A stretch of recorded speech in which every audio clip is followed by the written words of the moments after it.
teman-teman semua, salam sejahtera. Perkenalkan, nama saya Anjeli Destri Yustriani Mundus dengan nomor induk mahasiswa 22032484. Saya adalah salah satu mahasiswi di Sekolah Tinggi Ilmu Administrasi Malang, Prodi D3 Perekam Medis dan Informasi Kesehatan. Pada video kali ini, saya akan menjelaskan materi tentang anatomi fisiologi sistem endokrin untuk memenuhi tugas yang diberikan oleh Bapak Henry Ditikharto, Skep Ners MPD. Sistem endokrin. Nah, di mana sistem endokrin merupakan suatu sistem yang bekerja dengan perantara hormon yang dihasilkan oleh kelenjar endokrin.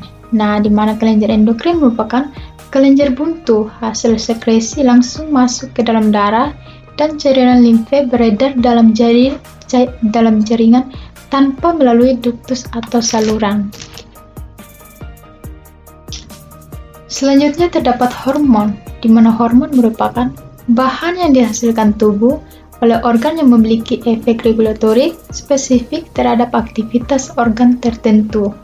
Nah, hormon bertindak sebagai transmitter atau pembawa pesan yang kemudian dilepaskan ke aliran darah dan dibawa ke sel atau responsive cell yang akan diterjemahkan sebagai suatu tindakan untuk mengatur metabolisme dari organ tujuan. Adapun sifat hormon yaitu yang pertama, bekerja secara spesifik pada organ bagian tubuh atau aktivitas tertentu.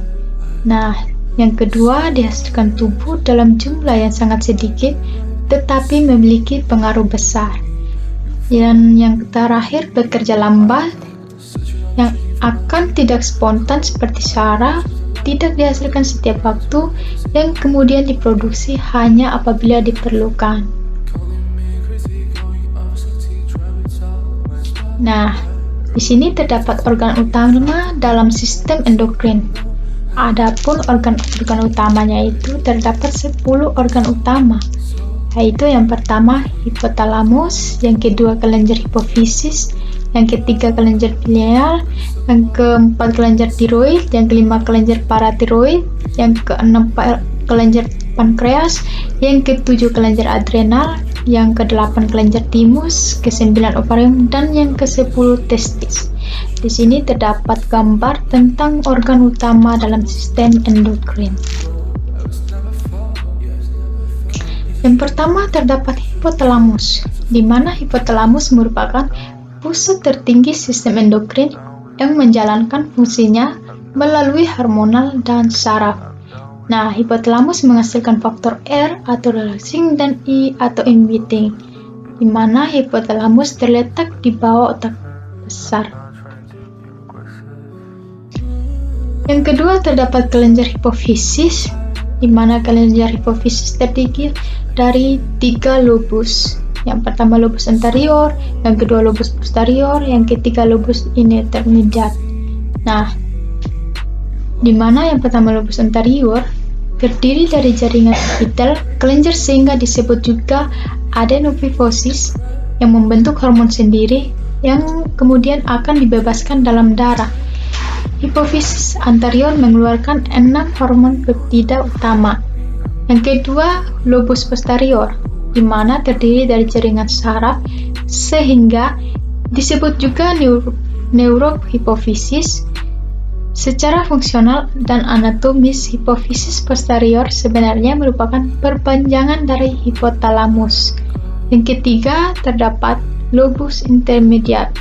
Nah, lobus ini terletak di antara lobus anterior dan posterior. Selanjutnya menghasilkan endorfin yang akan mengendalikan reseptor rasa nyeri. Selanjutnya terdapat kelenjar pineal, di mana kelenjar pineal terdapat di dalam ventrikel otak. Bentuknya kecil seperti kerucut, warna kemerahan abu-abu. Kelenjar ini terdiri dari sel-sel penting pinealosit yang disokong oleh sel-sel glia. Nah, kelenjar pineal memiliki beberapa fungsi penting termasuk sekresi hormon melatonin. Adapun fungsi kelenjar pineal yaitu yang pertama memproduksi melatonin, yang kedua untuk meregulasi siklus tidur, Yang ketiga, berperan dalam regulasi kerja kelenjar pituitari.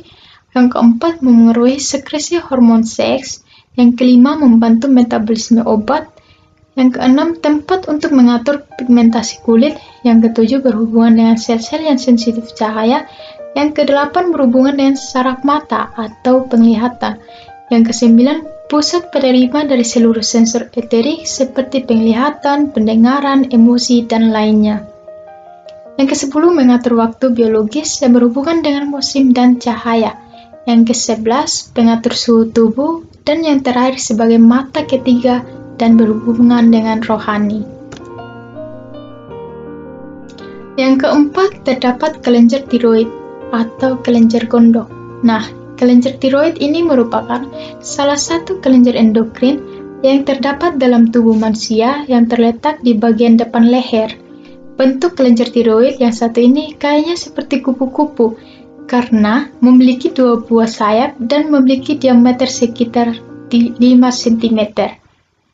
Adapun fungsi dari kelenjar tiroid yaitu yang pertama, peningkatan denyut jantung, cura jantung, dan laju pernapasan seseorang. Yang kedua, peningkatan konsumsi oksigen dan tingkat pengeluaran energi tubuh. Yang selanjutnya, meningkatkan penyerapan glukosa oleh usus dan meningkatkan produksi glukosa oleh hati.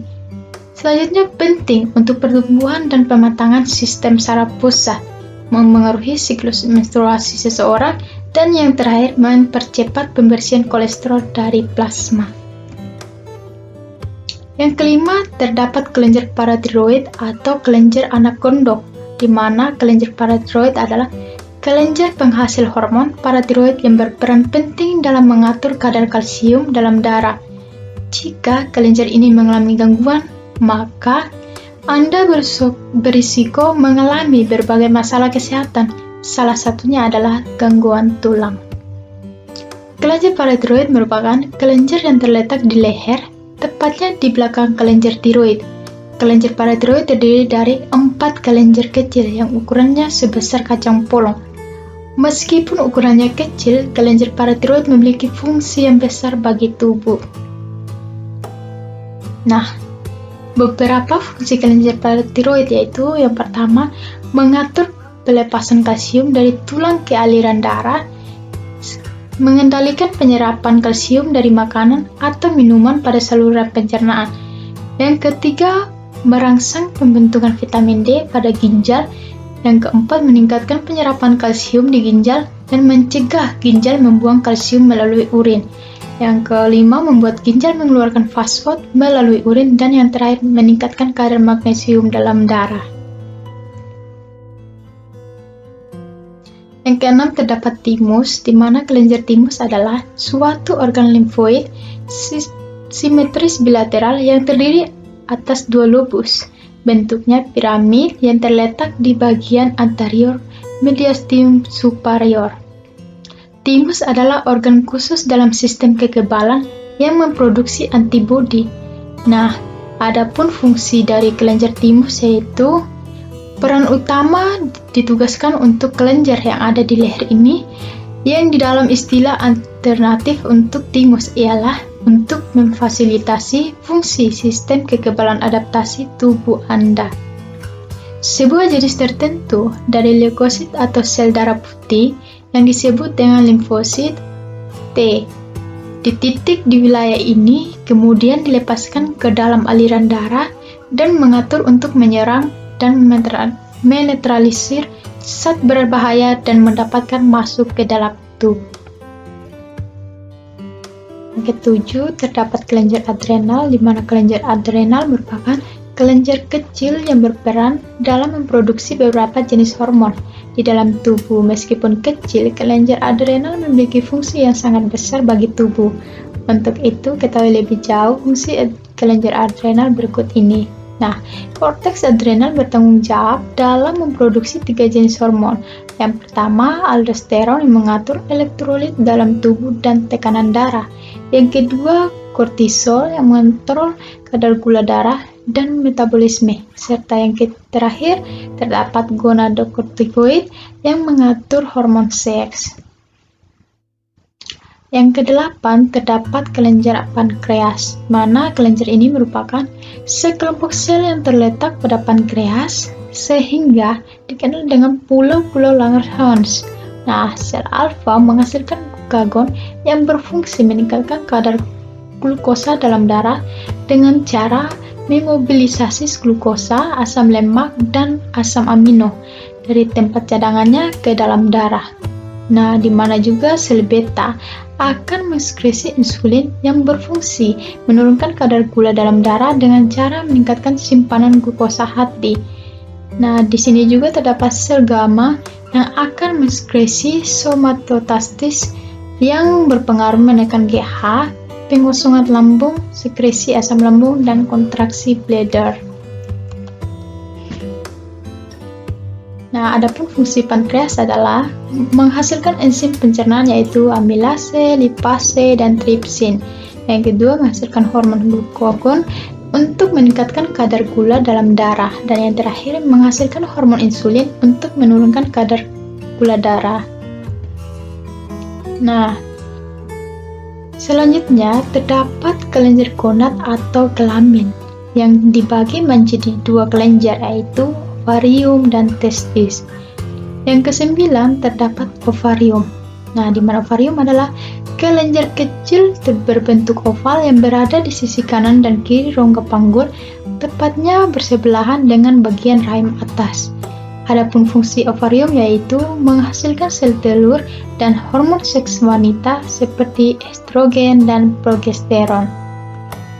Dan yang terakhir terdapat testis, di mana testis adalah dua kelenjar reproduksi pria berbentuk oval yang menghasilkan sperma dan hormon testosteron, di mana fungsi testis adalah yang pertama menghasilkan dan menyimpan jutaan sel sperma setiap harinya yang nantinya dapat membuahi sel telur wanita jika terjadi ejakulasi saat berhubungan seksual. Yang kedua, memproduksi hormon testosteron, yaitu hormon yang meningkatkan libido, pembentukan massa otot dan massa tulang, serta metabolisme tubuh dan tingkat energi. Dan yang terakhir, memproduksi hormon androgen yang berperan penting dalam fungsi seks dan reproduksi pria. Oke, sekian yang dapat saya sampaikan melalui materi anatomi fisiologi sistem endokrin. Semoga bermanfaat bagi teman-teman semua. Akhir kata saya ucapkan terima kasih. Jangan lupa di like, comment, share, dan subscribe.